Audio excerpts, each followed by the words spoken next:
Good day! For today's video guys, is I going to tackle all about the theories of victimization. But before I start, let me introduce first myself.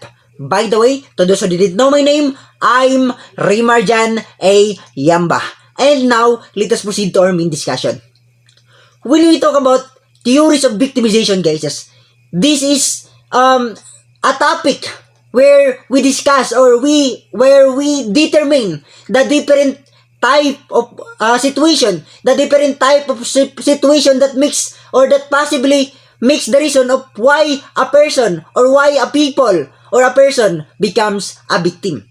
So this is the topic that we would going to tackle all about guys.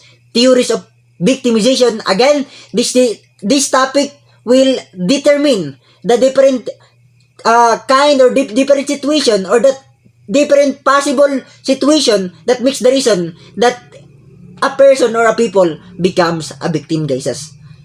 Now, let us proceed to our main discussion. When we talk about theories of victimization guys, this is referring to 4 types guys or 4 theories, which is the first one is the victim precipitation. The second one is the routine activity theory. The third one is the lifestyle theory. And the last one guys is the deviant theory. So let's start our discussion guys by discussing of what is the victim precipitation. When we talk about victim precipitation guys, this is a kind or a theory of victimization guys where it overall says that a people or a person will become victimized or will become a victim because of their behavior itself or because of their action itself. People will do something or will do something or will did something to another person or will do something that makes the reason that they become a victim. So when we talk about victimization guys, this is referring to 2 types, which is the active precipitation and the passive precipitation. When we talk about active precipitation guys, this is referring to those person who are became a victim because of their violent or their abusive behavior. They do an action, they violate or they do a violent or abusive action to another person that makes the reason that those person that they violent or they abuse will create a revenge as a defense or a revenge or will create a defense or a revenge that makes the reason that those who abuse or do those person who create a violent action will become a victim because of their action itself or those because of their behavior itself. Again, when we talk about active precipitation, this is referring to those person or people who do or who did violent or abusive action to another person, and then in response to their abusive and violent reaction to another person, so those person who are being abused or who are being apply a violent action will create a revenge or self-defense that makes the reason that they are being forced to victimize those person guys. That makes the reason that a person becomes a victim. That was the active precipitation all about. Person will force another person to victimize them. So that is the active precipitation all about. Then the second one guys, this is the passive precipitation. When we talk passive precipitation guys, this is referring to those person who have a good conduct or those person who is a least suspicious person, those person who are a very open-minded person, those person that being abused because of their behavior that is less suspicious, that makes the reason that they are become victimized because they are less suspicious person. So that makes the reason that if there is a criminal who abuse their good behavior, their good conduct, so they don't care. Those person will having because of that certain less suspicious person an open-minded person, they are become victimized, guys, by another person. They are become abused by another person because they are less suspicious, no? When we talk about passive precipitation, this is referring to those less suspicious, open-minded, and person that is kind person. So that's such, for example, victim of a budol-budol. So because a person, because that certain person is a less suspicious person, an open-minded person, a very kind person, so they are become abused by another person or another by criminal, a criminal having the opportunity to abuse them because they are less suspicious. They don't mind of what another person did for them. So that is the passive precipitation, guys. In review, active precipitation is referring to those person who have a violent behavior and abusive behavior, and in response to their violent and abusive behavior, person will create revenge or self-defense. That makes the reason that they become victimized by another person, guys. So that is the active precipitation, and the passive referring to those kind person or less suspicious person, then they become abused by criminal or criminal having the opportunity to attack them. That makes the reason that they are become part of victimization, guys. They become victimized by another person. In generalization, when we talk about victimization, again, so in generalization, as what I have said earlier, this is a kind or a theory of victimization that overall says that criminal will become a victim because of their action that they did, guys. So this is the victim precipitation all about. Because of their action that they made, that makes the reason that they are become a victim, guys. So that is the victim precipitation all about. Now, let's proceed to the second theories of victimization. So, which is the routine activity theory.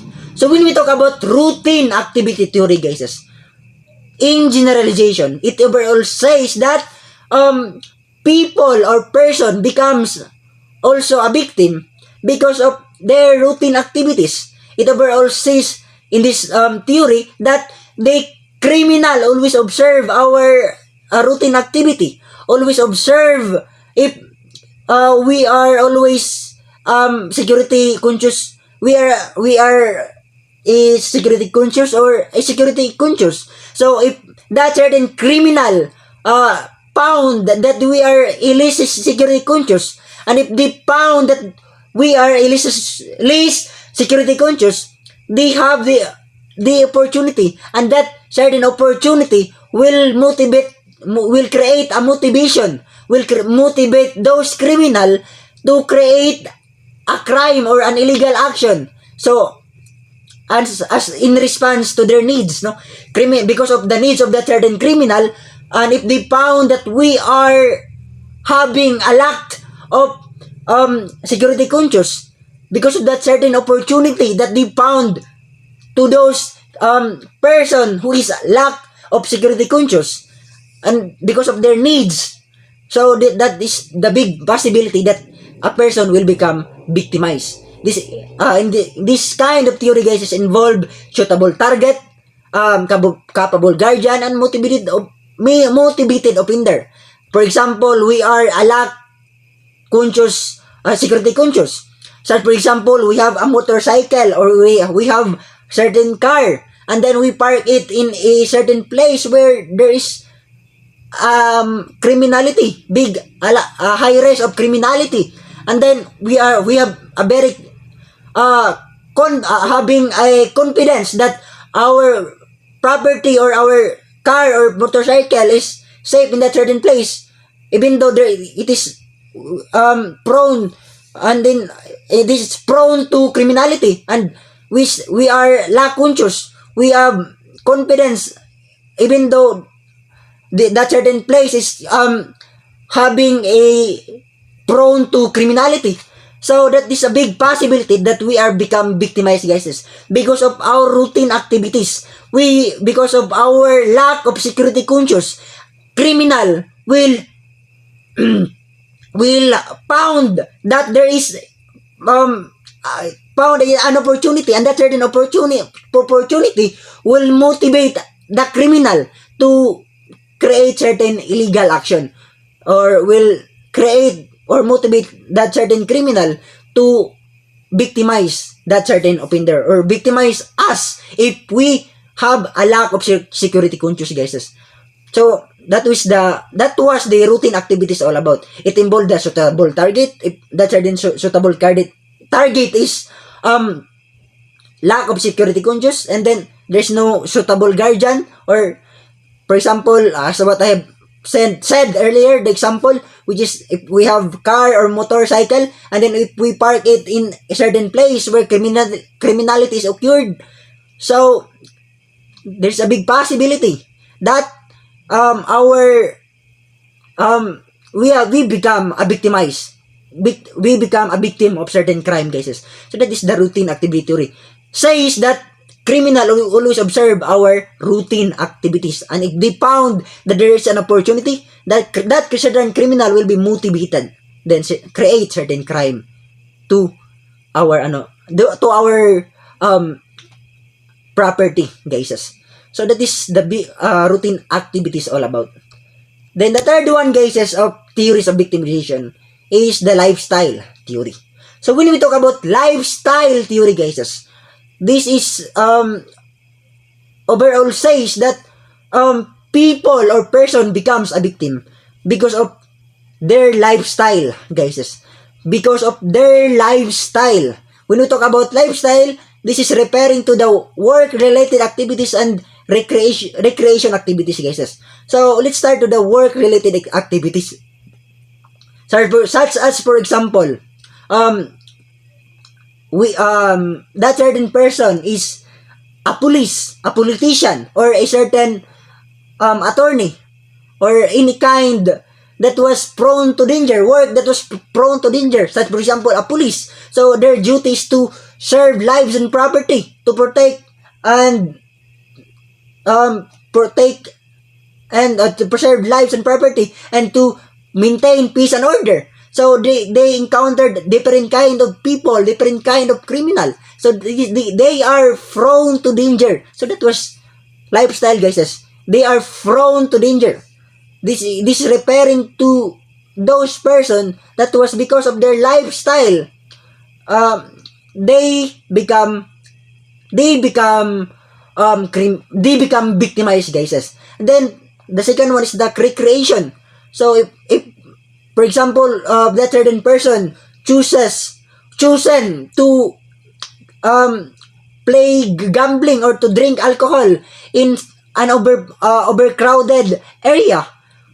So there's big possibility that they are prone to criminality, guys. So this is the lifestyle theory all about, guys. Overall says that people become a victim because of their lifestyle and their chosen recreation activities, guys. This is referring to work-related activities and recreation activities. So that is the lifestyle theory all about, guys. Now let's proceed to the last kind of theories of victimization, guys. Last type of theories of victimization, which is that deviant place theory.